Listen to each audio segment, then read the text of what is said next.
I'm Vin. I'm Sori. If you would like to get your song reviewed, dear listener, there's a filthy capitalist option. As Sori says, 125 gets you straight to the head of the line. You don't have to be a part of the alliance. You don't have to be part of the group. Wait a minute. And the biggest thing is you don't have to wait. You hop, skip, and jump right in front of everybody. 125 gets you there. You do that 3 times, and then get mashed down to the $75 rate for perpetuity. Yes! Also, there is a band review option. So if you've got a band and you're trying to get your band some exposure, hit me up at vinsori@gmail.com and I'll show you the details about how to pull that off. You can also jump on Patreon, and there is a option on the tiers to be able to get your band reviewed. Obviously, we can't lie to you, so we can't guarantee a positive review. Get what you get. It's just rubbish. Rubbish. Rubbish. That's British for garbage. My favorite is a community option. $1 at the gate gets you in at Patreon. You get to join an alliance. The alliance joins their points together, and that helps determine what songs that we do. The alliances hang out on Discord. Message me on Patreon to get the link. And they do all kinds of other cool things. They do Minecraft, Dungeons and Dragons. Yeah. It's really a community within the community. Anybody can go on the village, facebook.com/Vin and Sori. There's 160,000+ people on the channel. What's cool about the Discord is that it offers a real opportunity for community connection, friendship, that type of thing. And it's on Discord, so if you're not a Facebook person, it's for you. You start off at $1. Right. Plus you get exclusives. Sori and I are working on a song. So the first 15 seconds of that was on Patreon. Also, at $15 tier and above, when we actually debut the video, they're going to be there live with us. There you are, dear listener. Buy our merch. Our merch indeed. Shall lead them. To buy our merch. Yes, dear listener. Yes, dear listener. Yes, dear listener. All right, dear listener, we are in the midst of an alliance stream. Yes, there's multiple ways to get your song reviewed, but my favorite is the community option. You already heard that in the commercial. Extreme Underground. The leader is Kellendross. All right, here we go. Thy Catafalque. Yeah. Let's do it. It's in another language. Send me that link, please. Por favor. It's playing now. Can you hear it? Yeah. All right, good. The song means deer. Like a reindeer. Not like my dear husband.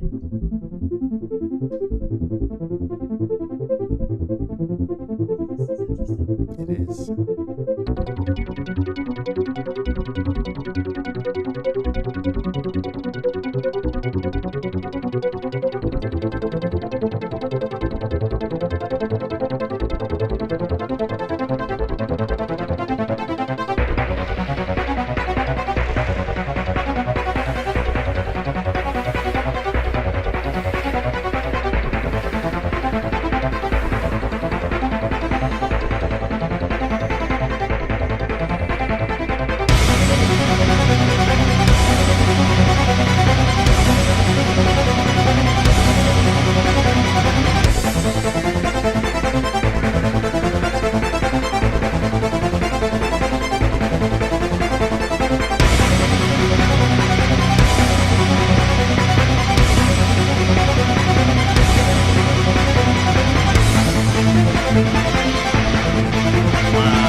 No.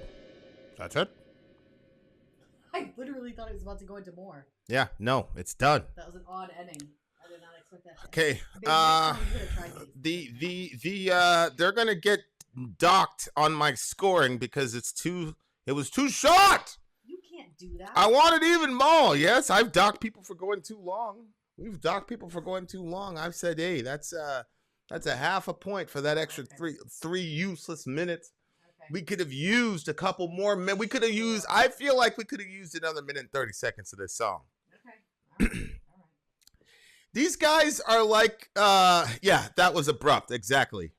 That's what she said. Dwayne. Yeah. Okay. Lyrically. That would be Blind, BC. BC's like, I only like one chord song. I said, which chord song was it? He goes, Are You Ready? They were playing it at a bar in Baltimore before they were big. First song on the first album, I believe. Yeah, that's called Blind. It's got one of the most famous riffs in the world. What the hell is wrong with you, BC? All right, continue. Wait, speaking of BC, it's BC's birthday yesterday. Happy birthday! Was it? Yeah. Oh, happy birthday, BC! It's actually good. have a couple It's birthdays, good that you were born, sir. Okay, so lyrically, I couldn't help but like, you were seeing the lyrics, right? Okay, so it says, "Dear, run, dear. It's a world of fog, a dream forest. There's no magic in reality. Nothing but atrophy. The years break with silence to shards like me. The rain, get me after all. Life is a dream of autumn. I'm also rain, get me away after all." And then, it's got basically the same theme. The words change just a little bit. But when it says the years break with silence, the shards like me, and it talked about like atrophy and Stop. What? People are saying they can't hear you, but I'm seeing that is going. Okay, they said it's fixed. Maybe I hit the, you know what? Can we just put this behind? Yeah. Maybe that's. Do you think that's what it is? Well, sometimes if you like touch this thing, it like cuts out. So maybe I touched it and it cut out. Okay. We're good now. Okay. So I was just reading the lyrics. Run, dear, it's a world of fog, a dream forest. There's no magic in reality, nothing but atrophy. The years break with silence to shards like me. The rain, get me away after all. Keeps that basic theme throughout the whole thing. And one was we watched that documentary yesterday, and it was talking about like, I'm not going to get into it because I know we're going to get into that on the other channel, but in it, they were, one person was talking about kids and their belief in Santa Claus, and, you know, the one person was saying, well, that's the reality for them and stuff, and, like, the way that a child gets to look at the world, there's something to be, taken from that. Like, everything is a wonder. Look at this, look at that, look at that, and, like, everything has potential to them, and they'll see something shiny that's like completely worthless, but they think it's a treasure because it shines. You know, like there's a bag of these little rocks that you can get literally at the dollar store, and they're kind of like iridescent. A whole bag of them for $1. Orion found 2 of them in the dirt, and he was like over the moon. And I was like, oh, you found treasure. And he was like, treasure. He was like, and he's 3, you know? So like, just the way, like, sometimes, like, I'm like, oh, I miss being a kid and being able to look at the world like that. But then I think because of our religion, there's still a wonder left for us, because we don't believe that everything was just like exploded and here it is. We believe that it was created by design. And so there's wonder in every single person, and the universe is beyond what we can see and what we know. And we know that because our God is so unbelievable that he's doing things beyond what we can see. It's not like, let me just do something small because this is what human beings can report on. Like, there's so much more that he's doing that we don't even see.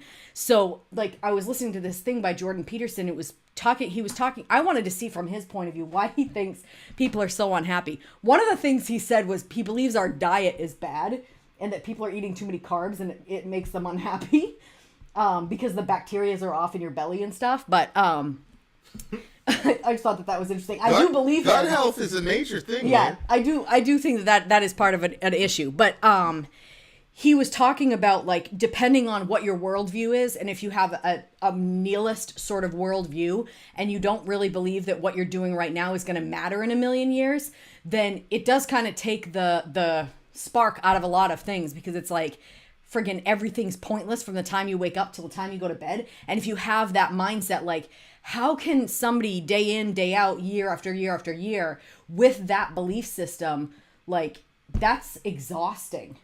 Why? Like, why keep going? But, you know, I mean, come on. Everybody believes in magic no matter what they say. Whoa, what do you mean? Because if I show up to you and I say abracadabra, boom, there's an entire universe that's self-assembled, and here are all these cells in mitochondria that's self-assembled. Oh. Now, anybody, well, and now we can reason, and we know that there is life outside of ourselves, and there are minds outside of our own minds, and that all came about without anybody superintending it. That's magic. I don't care how many years you try to put around it to try to make it sound like it's possible. But to say that nothing exploded and now here is everything, and that chaos gave us all this order, and that unconsciousness gave rise to consciousness, and non-life gave rise to non-life, all that shit is magic. You can call it abiogenesis, you call it what you want. That's magic, bro. Right, yeah. I'm not world than I do. Yeah. Because when you know the difference between atheism and theism to me is that when you see a magician do a magic trick, it seems amazing, but in the back of your mind, you know that there's some mechanics behind it. I'm like, where did that card really come from? So, like, you're looking at it and you're like, I know the card didn't really disappear. There's some sort of mechanism you're doing under the hood that's making this shit go. You didn't really saw that lady in half. To me, that's theism. Like, oh, the world is mad. Oh, the world is wonderful. But I know you did something. But the other thing is, hey, man, this shit just, and there's nobody in. That's the real magic. You made a fucking rabbit come out of your hat and you didn't do that. It just happened. There's nobody there. Nobody's superintending it. Nobody caused that to happen. You just, boom, out popped this rabbit. That's real magic. Yeah. And I'm too skeptical to live in that kind of a universe. You know, I had one of my buddies on here and we talked about mitochondria and how cells work, and you've got these appositional assembly lines that then go and repair cells and all the rest. Get the fuck out of here. All that shit happened out of nowhere. Okay, if you believe that, then you believe in magic. It's not a criticism. It's not a criticism. I'm just saying that if you really believe that, then you believe in some incredible shit. And look, you can say, well, it took place over billions of years. I don't care. You still somehow got to imagine. Yeah. You got a rabbit out of the hat. I was listening to Sam Harris talk yesterday about the hard problem of consciousness.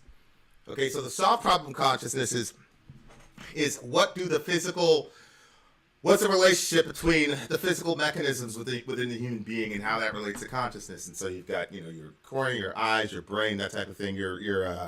As that Andrew guy that you listen to a lot, the eye is actually an extension of the brain in this guy's.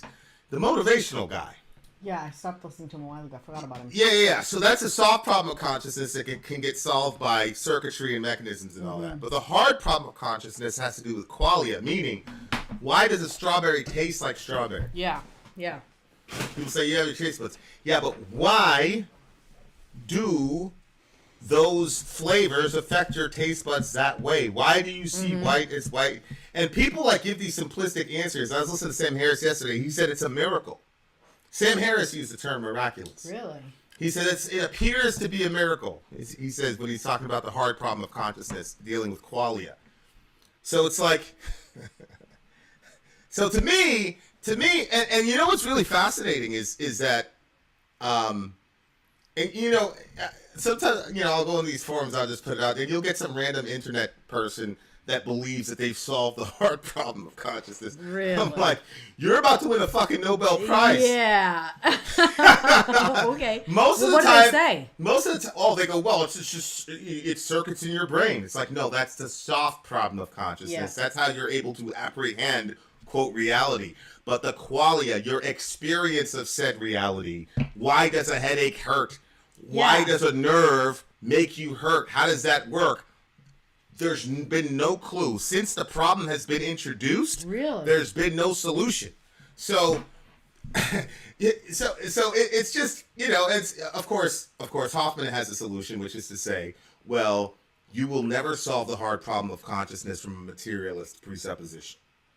So it's not a problem if you don't start as a materialist. But if you start that the physical world is all that there is, good luck. You somehow booted This is Hoffman. You somehow booted consciousness up from not even non-living matter, non-sentient matter. Come on, man. My point is, you're never going to figure out the hard problem of consciousness will never be resolved from a materialist standpoint. And that's why, the quantum physicists and all the rest of these folks are starting to gain more and more and more popularity, because materialism is completely insufficient to understand the world that we're in. So, that's where I'm at with it. When we're just talking about, I am not saying that the hard problem of consciousness proves God. I'm not saying that. What it does do is it disproves materialism. But disproving materialism doesn't prove God. All I'm saying is, if you're gonna say I'm just married to too much reality to believe in magic, that's fine. But then you can't be an atheist, Right. Because you've got life booting up from rocks. You've got non-sentient matter giving birth to the most complex. How the hell did you get from a dust mite to a box concerto or whatever? You believe in magic if you believe that happened without any sort of superintending at all. Yeah, E.T., literally I was thinking about your email when he was talking. Oh, so you saw his email, you didn't read it to me? Yeah, I didn't. This is how I'm treated, A.T. This is how I get treated in this family. I was actually in a meeting when I was reading it, and I was like, I need to circle back and read that when I'm not in a meeting. And then my baby brain kicked in, and that was that. How is anything a miracle if we follow the laws of nature? Well, the laws of nature haven't described to us how we got consciousness in the first place. As a matter of fact, the laws of nature can only be apprehended by consciousness, which means that the laws of nature will never explain consciousness to us, because we need consciousness as a prerequisite to even understand laws or nature or the laws of nature. So my point is, materialism as a guiding presupposition for interpreting reality is just dead. It's dead before it got off the bat. So I'm not saying that disproving materialism proves theism. What I am saying is that whether you're a materialist or not, we live in a world full of wonder and magic. however you want to say it. Whether you say that there's somebody up there superintending all this stuff at the micro and macro level, which brings about a whole other set of questions, or if you say nothing happened and cells and entire systems and they just appeared as brute facts, that's fine. But that's some magical shit. But I love the song. I love the song, and anybody who's done any hard looking at nature or the world has to ask themselves these questions. Like, if you don't ask yourself those questions, then I don't think you're paying attention. Okay. I loved the sound of it. It went a lot of different places, and it made some transitions that I wasn't expecting. And we looked at what? No, I'm just disagreeing with AT. No, I don't believe that nothingness is possible. My stance is that if nothing existed, then nothing would exist, as represented by 0 plus 0. Not to be funny, but 0 plus 0 is always going to equal 0. So if there is ever a time when there was nothing, then there would be nothing. That's my perspective. Okay. What do you got? What'd you get the song? I'm gonna give this one an 8.4. Sorry, 9.4. 9.4. Yeah. You literally believe in magic, Vin. Yes, BC. That's what I've been laboring to explain to everybody, that everybody believes in magic, BC. I've been laboring to explain. Babe. Some of the ways that you talk is so funny to me. How many times did I say we all believe in some I know form of you magic? did. You said it a lot. You did labor. I agree. This is La ilaha illallah. All right. What did you give it? I gave it a 9.4. I feel like these guys are like a Hungarian Rammstein. Like, obviously Rammstein is going to be the first thing you look at, but I feel like they had their own sound. I wish we had one of those nights when we could listen to like 5. Remember when Homeboy did the Doors? We did like 5 songs of the Doors. We really got DJ Nick. This is a band where I'm like, I'd like to listen, because I feel like these guys have a signature style. Yeah. But then I'd be really disappointed if like this was their banger and everything else was trash. But I really felt like this was unique. Like, they had like that 80s style guitar. They had. I really enjoyed the song. Yep, the transitions were nice. Is I don't know who's in that alliance, but is this like normal for them, or did they just strike gold with this song, or was this just one of those good introductory songs? You know how sometimes we're like, this is not an introductory song for this band. All right, I thought it was a 9.9. I really love this song. There you are, dear listener. 9.9. I just said 9.9. Okay, I didn't hear you. I didn't hear you labor the point. All right. Vin out. Sorry, out. Go home. We live in a world of physical laws. Nothing magical. Nothing magical. Fractals. Look up fractals. Nothing has ever existed. Okay. I feel like I'm misinterpreting what you just said, BC. This band. Hey, he said this band copied the Beatles. She's laughing from the other room. Hey, that was Dwayne. Well, yeah, you probably figured it was Dwayne, but he's